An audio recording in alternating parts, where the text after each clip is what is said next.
अच्छा, जब आपके देश पर कोई वजन होता है, कोई दुष्ट हो, राक्षस वृत्ति हो, अगर वो उस पृथ्वी से जाता है तो इस पृथ्वी का वजन तो उतर ही जाता है। यहाँ पर उद्धव जी से नंद बाबा ने साहब कह दिया कि कंस के वध के बाद भैया सब यादव लोगों अब तो तुम आनंद में होगे, सुखी हो। उद्धव जी सब सच बतलाना, क्या कन्हैया कभी हमको याद करता है क्या? अच्छा, सच अभी हमने पूछा कि आप भगवान के लिए आए हो, पक्के खींच के हाथ उठाया करो, लंबे हाथ खींच के नहीं, भगवान के लिए हाथ उठा और बाल पसार।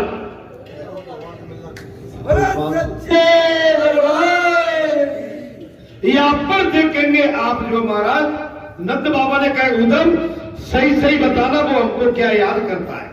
तब उद्धव जी के गोप गोपियां महाराज तरुवर गिरी में गाय वन सभी कन्हैया कोई अपना सर्वस्व मानता,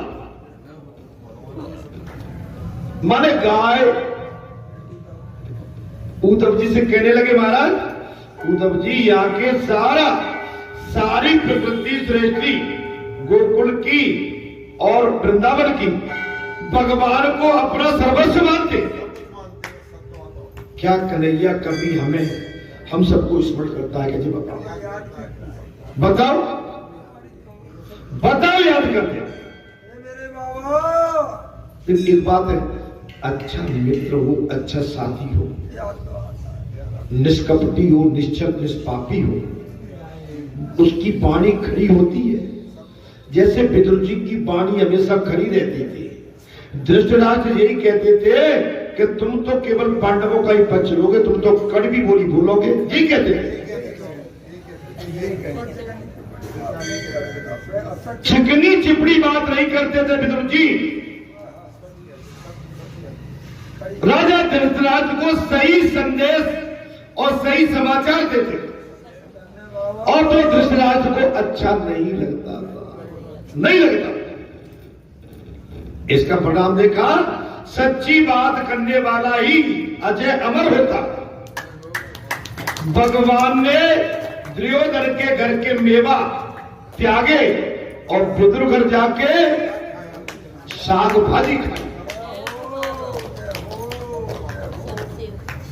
आपको हमारी इस व्यासपीठ पर बैठ के हमारी वाणी तो आपको बहुत कड़वी लगती होगी,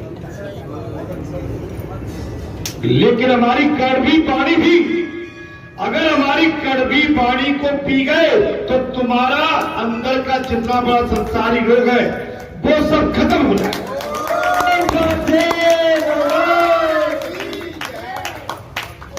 सारा रोग और जड़ से खत्म होगा और स्थायी तौर पर खत्म होगा।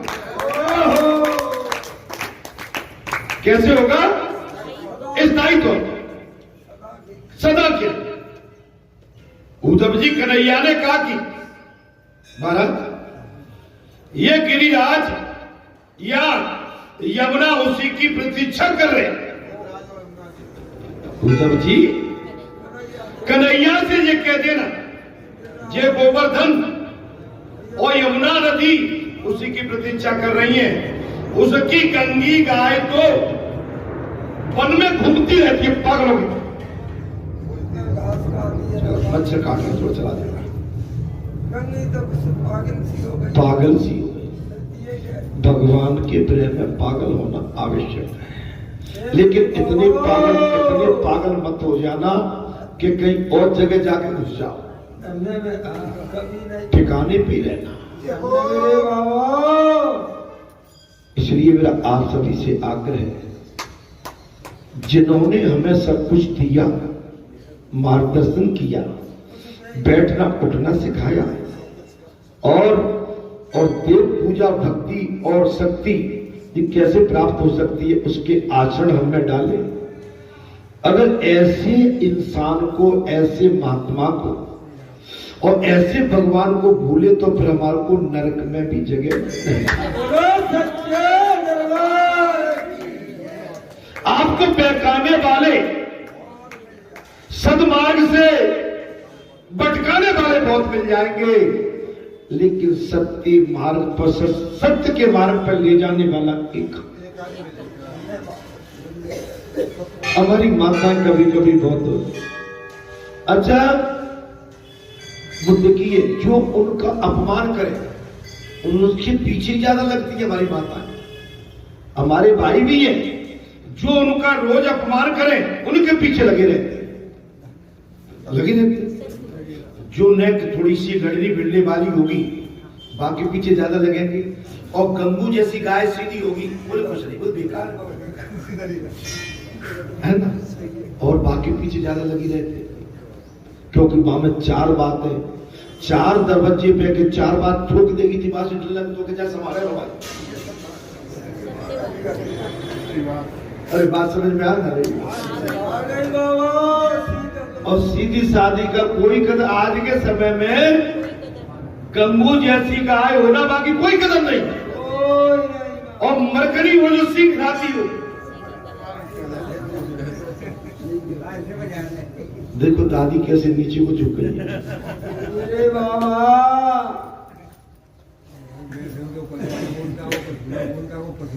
पसीरी आप समझ लो,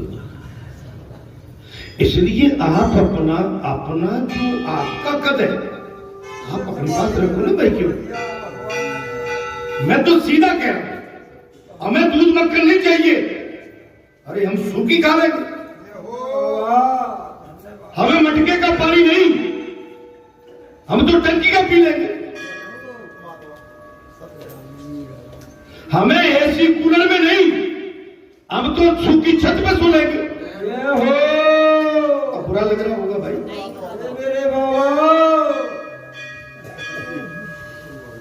लेकिन मिल गई साहब घर से जा रहे हैं, बोले कूलर, बोले एक बात है माँ का चुने, पंखा तो हम ले जाओ, मैंने पंखा में सो फिर, और तब पंखा में सोगे तो ताकि भाई दुधार गाय होते तो बाकी चीज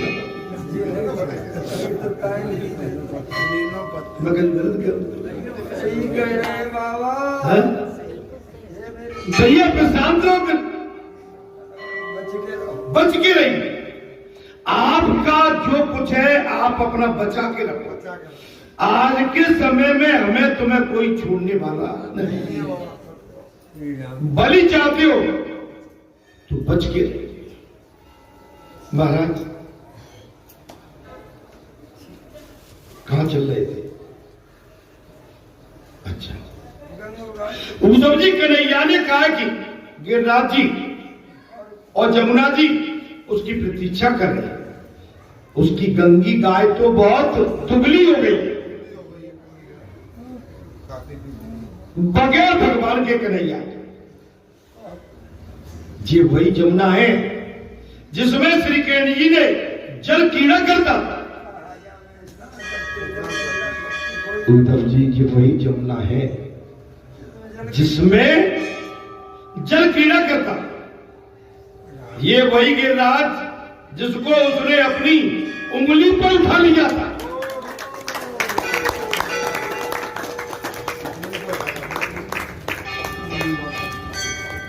समझ लो, ये आपकी यादें, आपकी ये तालियां, आपकी ये किलकारियां, ये यहाँ की दीवारों पर बिल्कुल एकदम महाराज इसकी आकृति और इसका चित्र छप गया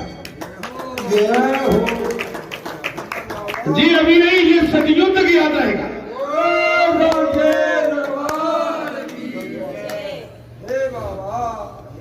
ये सदियों तक याद रहेगा आपका इतिहास। ये वही वनप्रस्थ है जहां श्री कृष्ण गायों को चराने जाता था। उद्धव जी नंद बाबा कह रहे हैं ये वही वनप्रस्थ है जहां कन्हैया गौ चराने जाया करता था।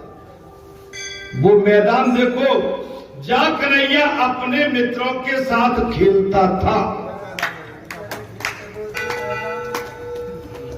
उद्धव जी ये नंद बाबा कह रहे हैं ये वही मैदान है जब कन्हैया अपने बाल गोपाल अपने मित्रों के साथ खेला करता था, उद्धव जी, इन सबको देखकर मेरा मन श्री कृष्णमय हो जाता है, और इन सबको देखकर मेरा मन श्री कृष्णमय हो जाता है, और इस फूल बगिया को देख के हमारा मन बालाजी मय हो जाता है।